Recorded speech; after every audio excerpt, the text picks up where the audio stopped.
items, legal tender, gold, silver. Yeah. What else? Is there anything else that would be capital gains tax free? There probably are. I would say that's a fairly conclusive but not exhaustive list. Okay. Yeah, there's going to be a few other things. That's enough for now. Yeah. If you run a eBay selling company and you buy and sell used clothes, you don't pay capital gains tax on those items. You know, there's most things, to be fair, that you buy and sell in day-to-day life are not taxable by capital gains tax. Okay. It's your larger things like I said, stocks, shares, property. So what about for someone like me who heavily invests in trainers and things like that? I don't know if that's classed as like a commodity. I don't think it is, but I'll be honest, I don't know. Because it will fall under buying and selling. I'd probably sell in a place like eBay. Yeah, no, I think if you did anything like that, and it was just a hobby, I don't think there'd be any tax on that. Obviously, if it was your business, and you were a trader, and traded in shoes, then you'd pay tax on your profits. Yeah, but that's your income. So I wouldn't sell them without profit. Like those shoes, I don't know if you could see them there, the top ones there. They came out about 180. They're probably worth close to 400-ish now. Really? Yeah, depending on the size of the shoe, some might go for more. Yeah, 500-600. But I think those. Are you a big shoe collector? Trainer collector? Yeah. Shoe collector. Yes. Sounds like a grandpa. Big trainer collector. Are you? Yeah, nice. I've got a healthy amount. Good.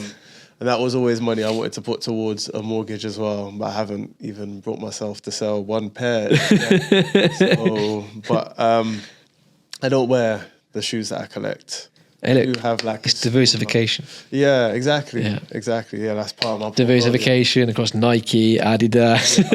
You know what? It's mostly Nike though that have the more sought after trainers. I thought so. I mean, there's a theme.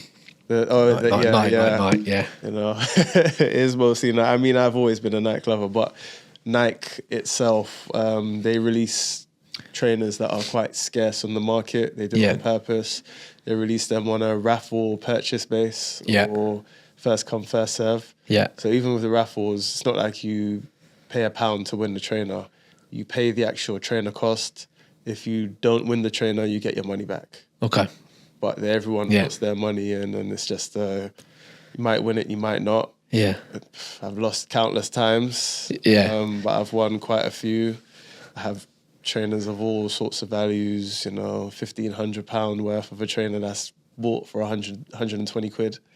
You know? Wow. Yeah, it's like, you know, there are some good gains. Yeah. You know, I'm trying to hold out even longer, but in the last 5 years, the game has kind of got very, well, a lot of people have caught on to the fact that you can make a lot of money from trainers. And they're like me and they just buy the trainers and they store them, wear them. They're waiting for the gains like I am. Is that not? I assume that pushes the price up of them if you just buy and hold. It does, but you have to wait for all the other people out there that's done the same thing to either wear them to create scarcity. You know, before like there's pairs of trainers online that you can buy that came out for 50 quid that are worth like £20,000, £13,000. Yeah, it's crazy, but that's because back then people didn't really have too much of the mindset of holding them. It wasn't a thing that everyone has learnt online now. Back then it was just people that were really, truly trainer collectors. Sure. And admittedly, I'm one of those people that learnt it much later. Yeah. But it wasn't from online, it was through a friend who's a heavy trainer collector himself. Okay. And, you know, he was like, I've got all these trainers, I buy 2 pairs, I wear one, and I keep the other. And his collection, 6 figures. Yeah. Yeah.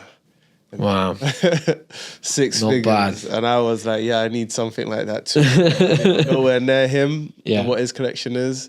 I won't say nowhere near, but you know, his is still a target I probably won't reach. Yeah. Because I don't purchase as much anymore. Yeah. But it's not a bad target to aim for. Exactly. Even if you fall a bit short, then you're still not in a bad place. Yeah, literally. Like, I mean, just the trainers, I got 4 pairs in here. They're probably worth about just over £1,000 altogether, those 4 pairs. They probably cost about about 450 quid. How liquid is the market, like the secondary market? If you wanted to sell them, could you just sell them like that? Yeah, but not for the best price straight away. Okay. So there's a website called StockX, which specializes in buying and selling of collectibles. Okay. You can go in there and sell Pokemon cards, sell Labubus as well now. Have you had Labubu? Yeah. Yeah, everyone's going crazy for them. Yeah. Trainers, clothes, all sorts of stuff. But it has to be new. Okay. It's not used stuff unless it's something like what can it be? A Pokemon card, which technically it's just got to be in great condition. And then they grade it then, don't they? Yeah. Well, I mean, they wouldn't. I don't think you could sell something that's in any sort of bad condition. Okay. So, what if a Pokemon card? It can't be new in a packet because you would have to access the card to know you have it first. So, yeah.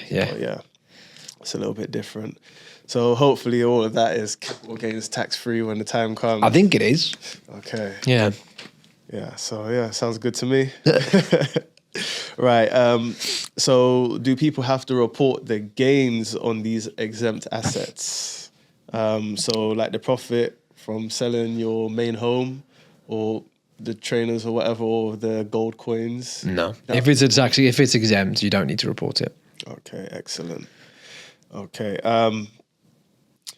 And finding the best capital gains tax-free investments. So for someone looking to invest and maximize their returns without worrying about capital gains tax, what's the top capital gains tax-free investment you would recommend for them? Pensions and ISAs. Okay. So yeah, not so much the underlying asset, but the wrapper you put around it.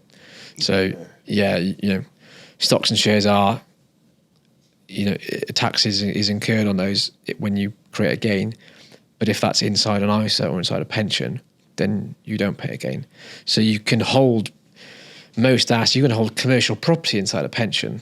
There's lots of things that you can hold inside those wrappers, and it just removes any capital gains tax. So that is the number one. I'd put them together because it depends on someone's circumstances whether one is better than the other for someone. But pensions and ISAs are the most straightforward way of avoiding capital gains tax. Anything that comes, I would say those are just number one. Yeah. Anything that comes secondary to those? In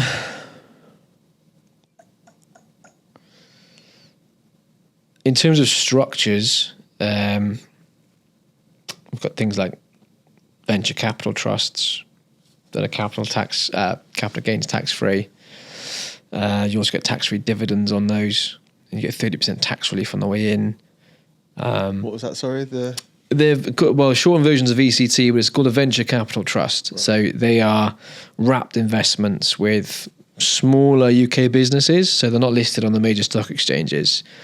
So they're not, depends on the stage of VCT it is. Some of them are a lot more sort of early stage businesses, right. Not quite startups, but a little bit further down the line. And some are a bit more mature, but they've just not listed for any given reason.